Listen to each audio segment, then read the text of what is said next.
Amém, queridos? Pode se assentar.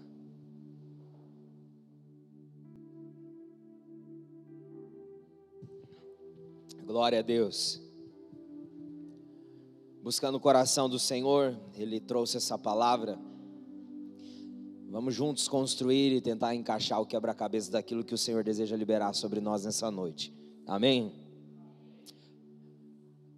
Queridos, nós estamos finalizando hoje a série de mensagens Manifestação. E o mês todo nós estamos falando sobre manifestação. Só contemplou e desfrutou quem de fato se abriu para entender e desfrutar. Nem todos que ouvem desfrutam,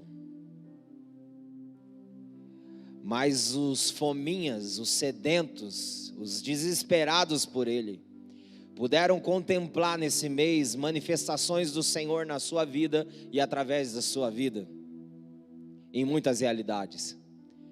Nós recebemos alguns testemunhos daquilo que o Senhor está fazendo. E a pergunta que o Senhor faz para o meu coração e para o seu coração nessa noite é: o que você tem vivido de manifestação do poder do Espírito na sua vida? O que você tem vivido de manifestação do poder do Espírito na tua vida? Sabe, queridos, nós estamos vivendo em um tempo onde o Senhor está despertando a sua igreja. Deus está despertando a sua igreja para de fato entender e viver como quem entende. Mas para isso é preciso disposição e obediência. Então, em nome de Jesus, queridos, não fique à parte ou não fique sentado assistindo. Faça parte daquilo que Deus está fazendo acontecer. Aleluia. O Espírito Santo, ele não é mais uma promessa, ele é uma realidade para todo aquele que crê. Então, em nome de Jesus, se você aceitou o Senhor, se você crê nele, ele é uma realidade que precisa ser viva em você e através de você. Amém, queridos? É um rio que corre, queridos, não tem como reter. Amém? Fala para a pessoa que está do seu lado, o que você está vivendo de manifestação do poder?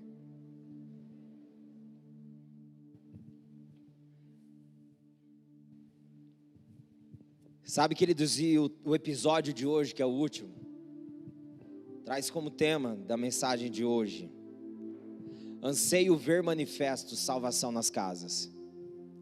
Anseio ver manifesto salvação nas casas. Sabe, queridos, as casas e os lares estão sendo bombardeados de todos os lados, com manifestações contrárias, totalmente contrária à cultura do reino, totalmente antibíblica. E o sistema, ele é sorrateiro, ele vem comendo pelas beiradas, e quando vê, ele já devorou por inteiro aquilo que é o bem mais precioso que o Senhor criou, que é família.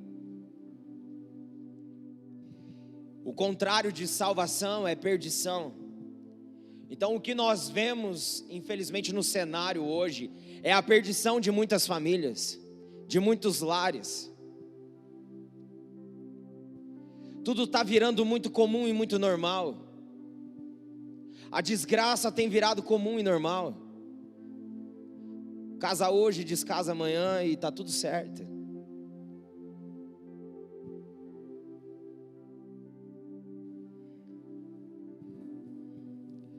As famílias estão sendo bombardeadas de todos os lados. A tendência do presente século é terceirizar todas as coisas. E tem muita gente terceirizando a educação de filhos. Sabe qual que é o maior discipulador da nova geração hoje? Celular. Mundo virtual. É o maior discipulador da nova geração. É onde eles passam mais tempo na frente do celular, na frente de um computador, do que na frente da Bíblia, ou conversando com seus pais, ou compartilhando vida. A distração tem muitas vezes assaltado muitas famílias.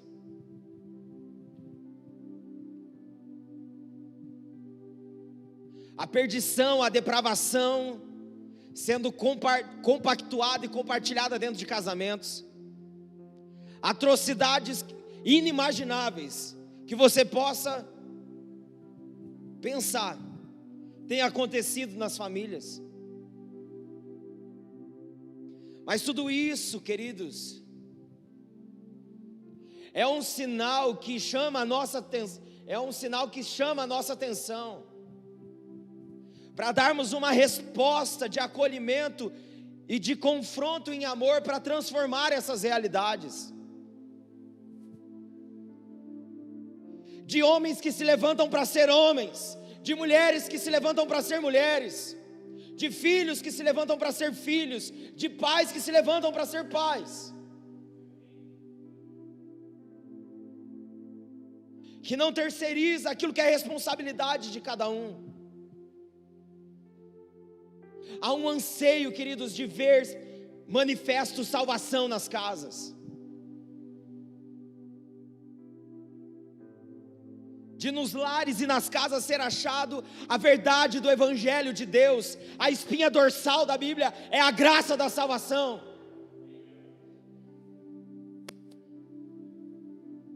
E nós precisamos estar atentos,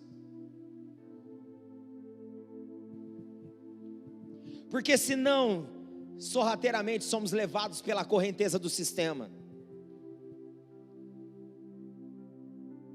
E hoje nós vamos ver 3 realidades de casas que foram impactadas pela manifestação do plano de salvação. O que é o anseio, queridos? O anseio é como se fosse um desespero. Vamos analisar juntos. Nós vivemos hoje um tempo que o mal desse século é a ansiedade. Pessoas são ansiosas e totalmente hoje vivemos em um tempo, parece que o sistema a cada dia tenta nos doutrinar e nos educar para que sejamos mais ansiosos ainda. E eu não sei se você já teve a experiência de ver ao seu redor, ou até mesmo você de vivenciar ansiedade. A ansiedade, ela dá um aperto no peito, ela dá uma angústia, ela dá uma sensação que parece que você está morrendo, te falta o ar muitas vezes.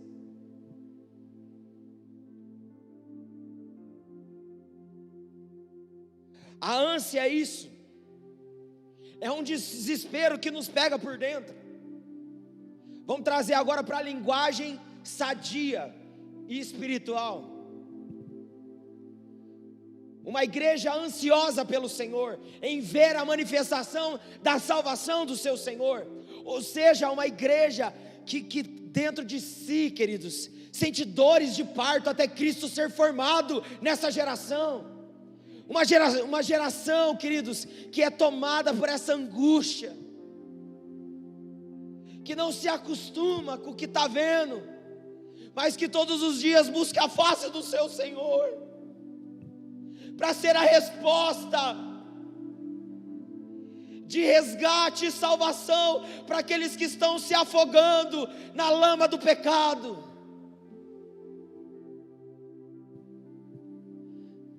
Deus está levantando uma igreja que anseia ver a manifestação da salvação nas casas. A nossa casa precisa ser um ponto de resgate para as outras famílias. Nós vemos aqui relato de 3 casas. O primeiro relato é o famoso conhecido Zaqueu. Se você não conhece ele na Bíblia, você conhece ele no caminhão de gás, que passa todo dia no teu bairro. Como Zaqueu, não sei o que tem a ver com gás, mas toca no caminhão do gás. Mas vou te apresentar então o Zaqueu bíblico. A Bíblia fala que Zaqueu ele era um publicano, cobrador de imposto, ele era rico. A Bíblia fala que ele era baixinho, de estatura, mais ou menos igual o pastor, assim, grandão demais. E a Bíblia diz que ele ouviu falar de que Jesus iria passar por ali, mas as multidões apertavam Jesus e ele baixinho não conseguia ver. Você que é baixinho sabe o que é isso, sofre quando tem que ver alguma coisa e tem um monte de mundaréu de gente na tua frente. Dá uma agonia que só. Mas Zaqueu, muito esperto, sabendo, já subiu na árvore antes, porque ele sabia que Jesus ia passar ali. E a Bíblia diz que quando Jesus passa, ele vê Zaqueu na árvore, e ele diz: desce depressa, porque me convém ir para a tua casa. E a Bíblia diz que ele se apressou, desceu e levou Jesus para casa. E os religiosos de plantão começaram a falar assim: ele vai se hospedar na casa de um pecador. E na hora que Jesus chega, senta à mesa, Jesus não fala nada, ele diz: Senhor, eu decido dar metade dos meus bens para os pobres. E se alguém eu defraudei, eu restituirei 4 vezes mais. E aí então Jesus olha para aquele homem e diz: hoje entrou salvação nessa casa. Aí Jesus diz: o Filho do Homem veio para buscar e resgatar o perdido. Sabe qual que é o significado do nome Zaqueu? Puro, justo. Que infelizmente, por consequência de se deixar levar pelo sistema e pelas facilidades do sistema, acabou se tornando alguém impuro e injusto. Dentro da cultura do judeu, ele era um traidor, por ter se filiado ao Império Romano.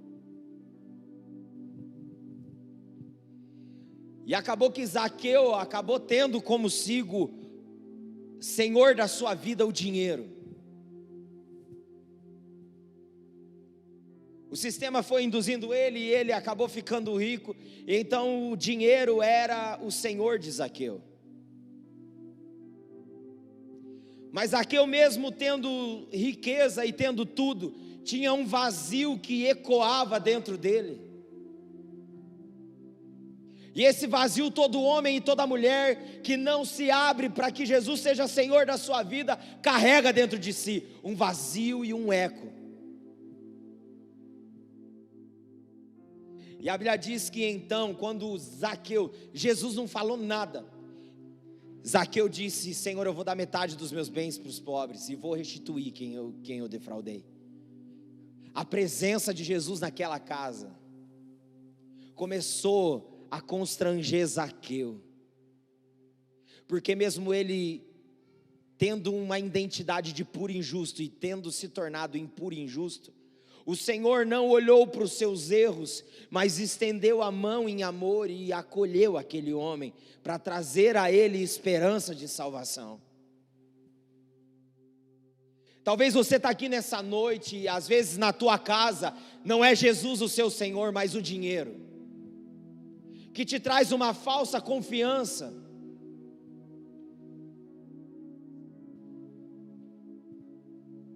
E talvez está ecoando, nada preenche. Mas Jesus, Ele está na casa, e Ele quer ir de encontro com o teu coração, para dizer para você que a maior riqueza não é o que o ouro e a prata pode te dar, mas aquilo que o sangue de Jesus naquela cruz comprou, que é a sua vida como pecador. E a Bíblia diz que então a manifestação da salvação entrou naquela casa. Jesus nos ensina como ser, a expressão do ser dele. Quantos lares, quantas pessoas, nós fazemos parte hoje da geração do milhão. Você abre o YouTube, as propagandas lá, tudo fala, como você ganha o seu primeiro milhão. é uma geração iludida.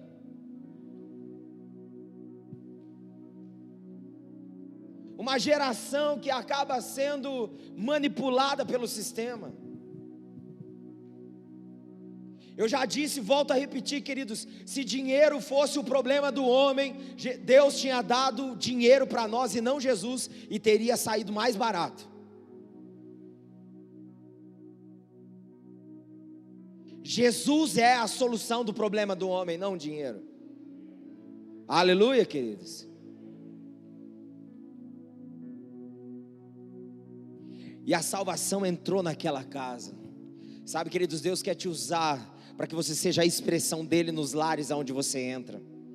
Talvez existem Zaqueus, famílias que estão à sua volta, e que é nítido ver que o dinheiro é o Senhor daquela casa. Mas o Senhor deseja, queridos, que você esteja atento como Jesus estava, olhando Zaqueu, para ir ao encontro dele, estender a mão e trazer redenção para a vida desses. A alegria verdadeira que o mundo não pode dar, que é a alegria da salvação. Aleluia, queridos. Fala a pessoa do seu lado, tem vários Zaqueus na sua vida. Mas esteja atento. Aleluia. As multidões estavam apertando Jesus. Jesus estava atento na sede do coração de Zaqueu. Ele olhou e observou e viu Zaqueu e falou: desce depressa daí. As pessoas estão desesperadas, buscando salvação em várias coisas. Jesus é a única salvação para o homem caído. Aleluia, queridos. Então você foi alcançado para ser uma resposta para a sua geração, nessas casas dos Zaqueus. A segunda casa que nós vemos é Cornélio, a casa de Cornélio. Um homem requintado, mas que ouviu falar do Senhor Jesus, e que já buscava ter uma conduta de vida cristã, mesmo sem ter ainda recebido a plenitude do Espírito. A Bíblia fala que Cornélio, ele era um homem que orava e era piedoso, fazia piedade, ajudava os necessitados. E a Bíblia diz que num tempo dele de oração, um anjo o visitou e de forma resplandecente disse para ele: manda chamar um homem chamado Simão, cujo sobrenome é Pedro, ele está na casa de Simão o curtidor, chama ele. E a Bíblia diz que então Deus também se revela a Pedro, mostrando para ele como se fosse um grande lençol descendo do céu, e todo tipo de animal ali naquele lençol, e Deus falava para ele: mata e come. Ele: não, Senhor, tem animais aí que não são comuns, que são impuros. Aí o Senhor diz: não considere impuro aquilo que eu santifiquei. E aí Deus mostra em visão que 2 homens iriam chegar ali na casa que Pedro estava, e assim acontece. E Pedro então vai de encontro com a casa de Cornélio. Cornélio significa duradouro, estável. Ele carregava na sua identidade algo que era duradouro, que não era passageiro. Ele tinha uma estabilidade, ele não era instável, porque Jesus fez isso com ele. E a Bíblia diz que então Pedro vai até a casa de Cornélio, e no meio do caminho Cornélio vai ao encontro de Pedro, dobra o joelho e adora Pedro. E Pedro fala: para com isso aí, parafraseando, para de bobeira, eu sou um homem igual a você, preciso dele como você precisa. E aí então Pedro entra na casa de Cornélio. Quando ele entra, tinha amigos íntimos e parentes. Fala que tinha muita gente reunida ali. E aí então Pedro fala o que o Senhor disse para ele: Deus me disse que não tem acepção, que todo aquele que teme e crê, esse ele aceita de forma agradável. E então Pedro começa a discorrer e falar mais profundo a respeito da morte e ressurreição de Jesus. E após o término da pregação do Evangelho de Cristo, para aqueles que estavam na casa, a Bíblia relata que eles foram tomados pelo poder do Espírito, após a pregação do Evangelho. E todos foram batizados em línguas. E então Pedro disse: opa, o que impede vocês de descerem as águas, se eles receberam do Espírito como nós? E eles pediram então que Pedro ficasse ali com eles alguns dias. Sabe, queridos, tem muitas pessoas que não estão dentro das igrejas, mas estão buscando ao Senhor. Estão buscando ao Senhor e estão à procura de Pedros, que em visão, por meio da oração, vai ser resposta para o coração delas. A Bíblia diz que Deus se revelou a Cornélio por meio da oração, e Deus se revelou a Pedro por meio da oração. E não só foi manifesto ali o poder da salvação, mas também o revestimento do poder do Espírito. Ah, queridos, você entende o que aconteceu naquela casa? Após ter pregado o Evangelho de Cristo, a morte e ressurreição do Senhor, aquele povo foi tomado do Espírito. Todas as vezes que o Evangelho da verdade de Cristo Jesus é pregado, nós precisamos ser tomados pelo poder do Espírito. Aleluia, queridos. Isso precisa ser manifesto. Deus está levantando homens e mulheres em oração para dar a nós revelação e visão a respeito de casas que precisam da manifestação da salvação. Mas Deus precisa encontrar em nós disposição. Será que há disposição no nosso coração para isso? Aleluia, queridos, há disposição. Quantos querem viver isso? Aleluia. Quantos querem, queridos, que muitas vezes você vai chegar na casa, vai ter uma multidão lá para te ouvir, porque aquilo que você carrega, que é o poder do Espírito, a essência do Evangelho cristocêntrico, vai reunir pessoas para sentar e ouvir você. Aleluia. Eu declaro e profetizo em nome de Jesus, queridos, que ao redor da tua casa, todos os seus vizinhos serão atraídos pelo poder da glória de Deus, e vão buscar bater lá na tua casa, saber o que está acontecendo, porque uma luz resplandecente está emanando da tua casa. A sua casa está manifestando algo diferente. Aleluia. A glória do Senhor é atraente, ela atrai o perdido. Amém, queridos? E a terceira casa, a casa do carcereiro, Atos 16, 27, 34. A Bíblia diz que Paulo e Silas estavam pregando numa cidade, e uma menina que era tomada pelo espírito de adivinha, vinha rodeando, falando que Paulo e Silas eram homens de Deus, pregava a salvação. Aí Paulo, tomado de uma fúria no espírito, vê que aquilo era espírito enganador. Se você analisar lá, queridos, a Bíblia fala que aquela mulher estava falando que eles eram pessoas que anunciavam a salvação, não estava falando nada demais. Mas tome cuidado, porque o espírito de adivinha é um espírito de bajulação. E a Bíblia diz que muitos homens ganhavam nas costas dessa menina, que era adivinha. E a Bíblia diz que então Paulo repreende o espírito de adivinha dela. Então os que eram donos dela e do lucro que ela dava, porque muitos pagavam para ela adivinhar as coisas.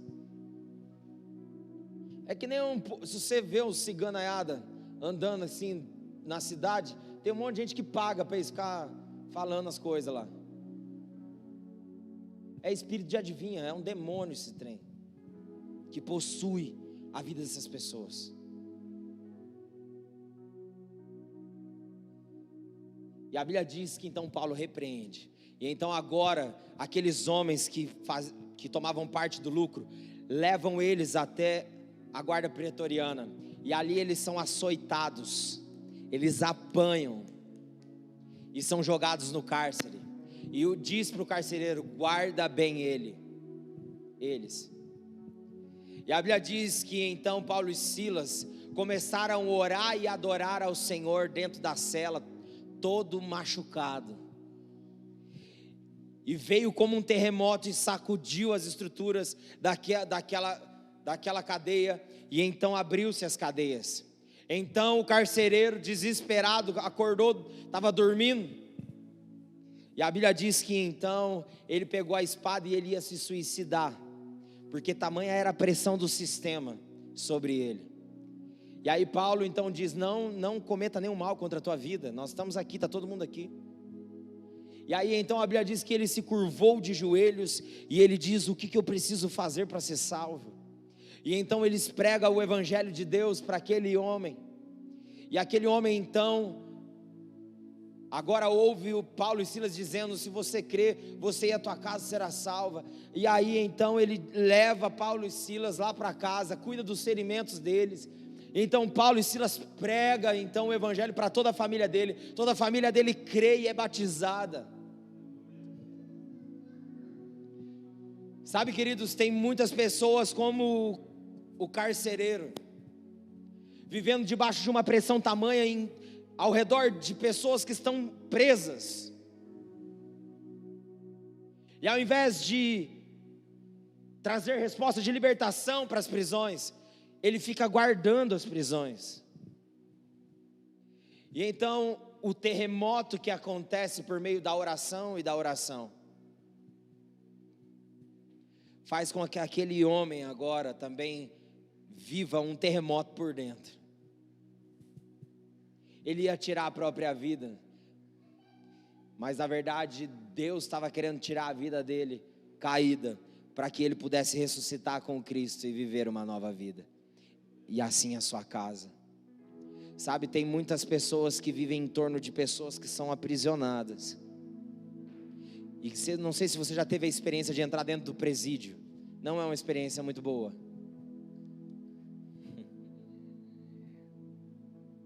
No sentido que eu falo de opressão. Há uma opressão tamanha lá dentro.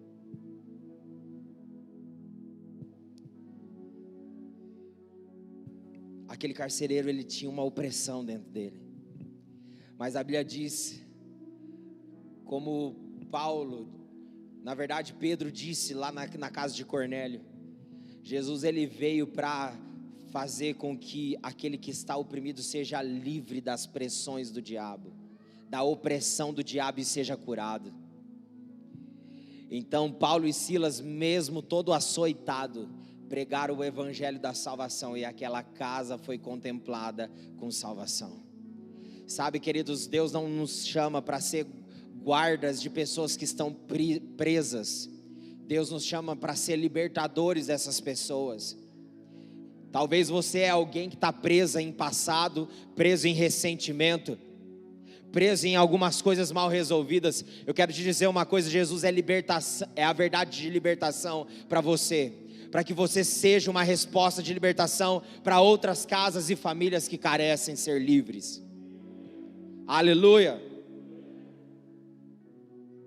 Queridos, o Senhor está levantando uma igreja que anseia ver manifesto salvação nas casas. Jesus deu exemplo, Pedro seguiu, Paulo seguiu. Cadê aqueles que estão seguindo a pegada do mestre? Cadê os que estão seguindo a pegada do mestre? Você está entendendo, querido? Vou pregar de novo. Cadê aqueles que estão seguindo a pegada do mestre?